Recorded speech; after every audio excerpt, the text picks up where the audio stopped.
Hi, and welcome back to the Fantasy Football Profits. We're so excited to have you guys here for another video. This video today, as you can see, Week 3 stardom, sit-em players that you're going to need to get in your lineups if you want to win, and the guys you got to avoid because they're probably not going to do too much this week.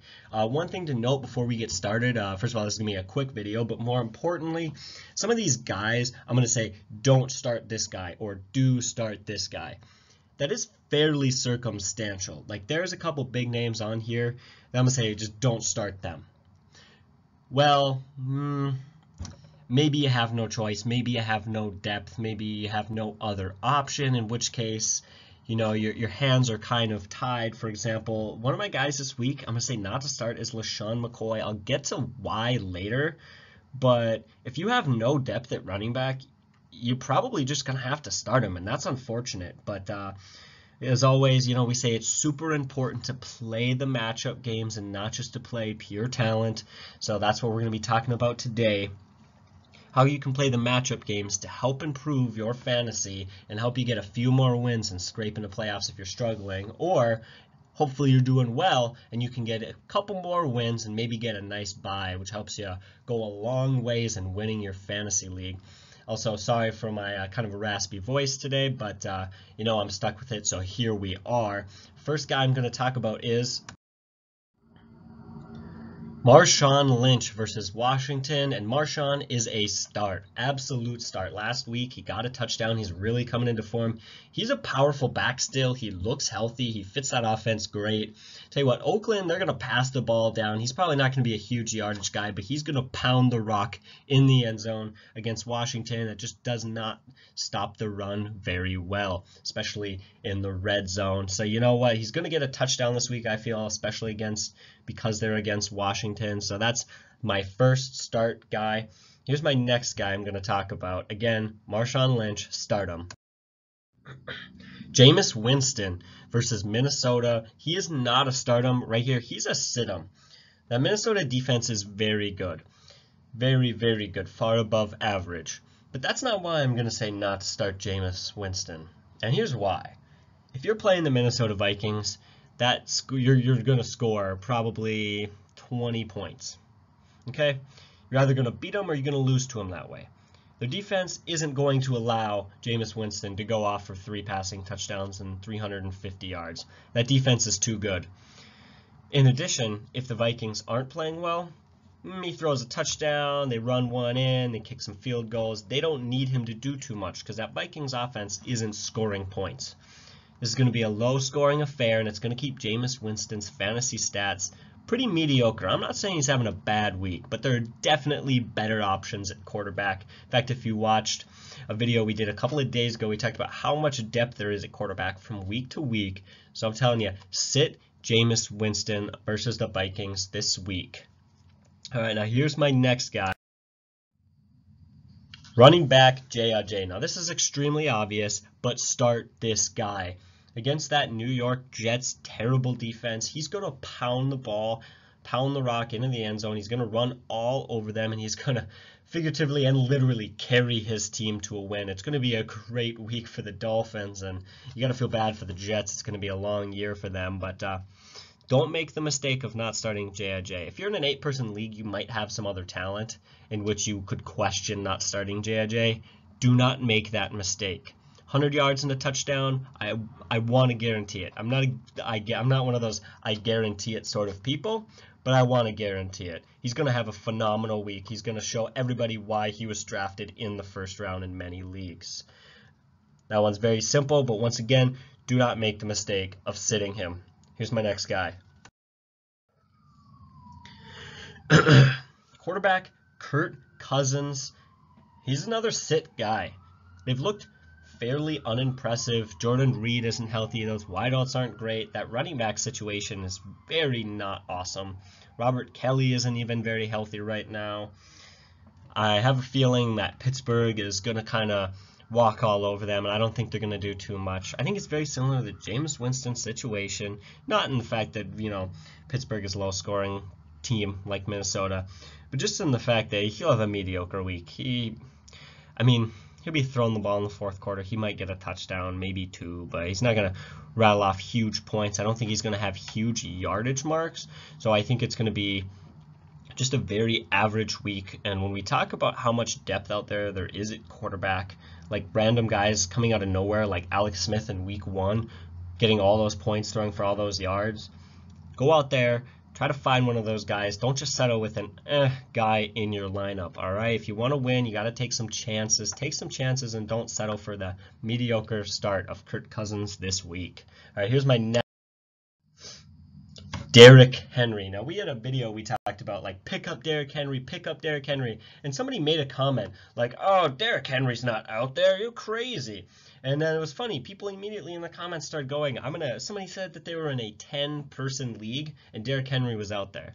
So not everybody knows about Derrick Henry, but he just took over the starting role over DeMarco Murray. Unbelievably physical back.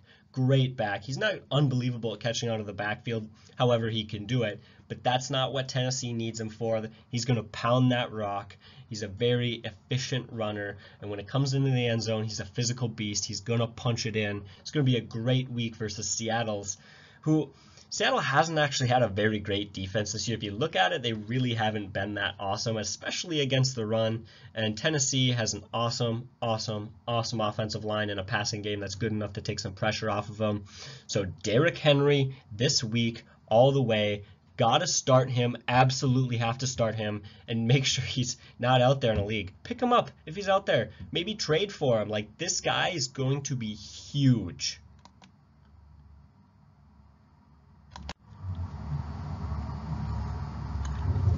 All right, so here's my next guy, LeSean McCoy. Now, I mentioned him earlier. LeSean McCoy is a sit. I love LeSean McCoy. I have LeSean McCoy in a league. In fact, I traded for him in a keeper league before the season started. So this isn't me bashing on a guy that I don't like. It's very, very simple. Denver's defense is phenomenal.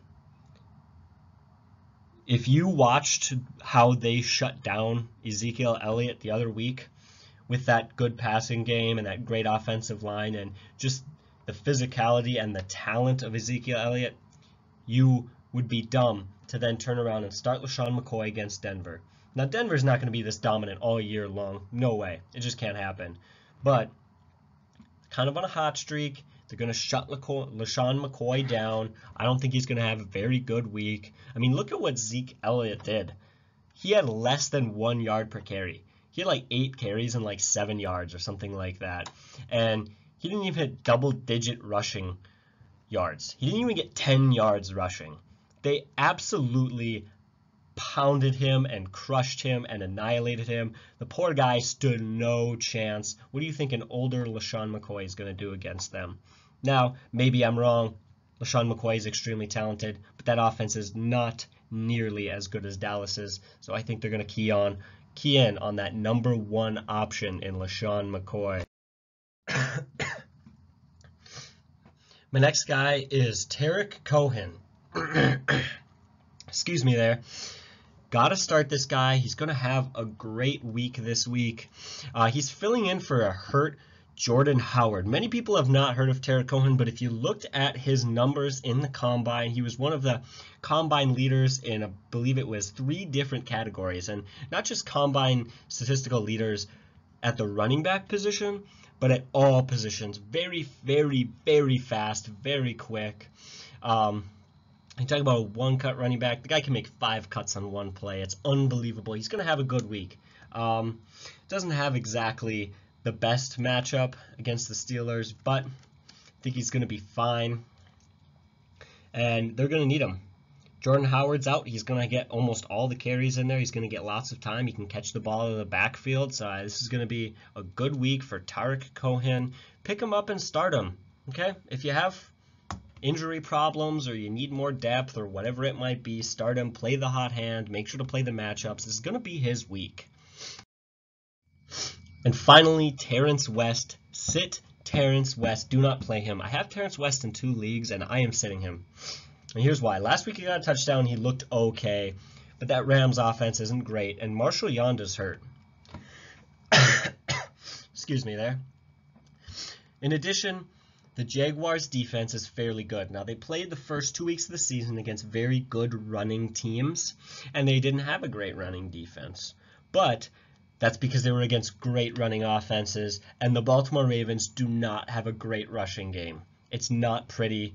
The offensive line is banged up, and you know what? I think the Jaguars are going to get all over that. They're like hungry wolves, man. They're going to tear Terrence West apart. So you know what? I like Terrence West for the season, but I don't like him for this game. Leave him on your bench. Don't waste the roster spot, man. I'm telling you. So these are the guys just wrapped up. Terrence West was the last one.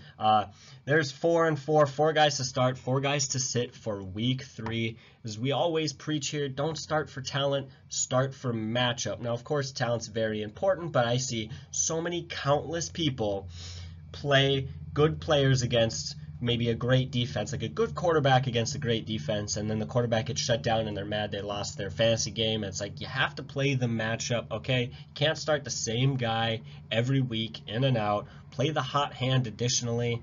These are the guys you got to watch out for this week. Again, Derrick Henry, he's not just a good start this week. He's going to be a good start every week. This is the time to buy low and sell high, as they say. He's got a low value right now. You could definitely get him. But after this week, when he rushes for 100 yards and a touchdown, that value is going to skyrocket. So you got to go out and get him now.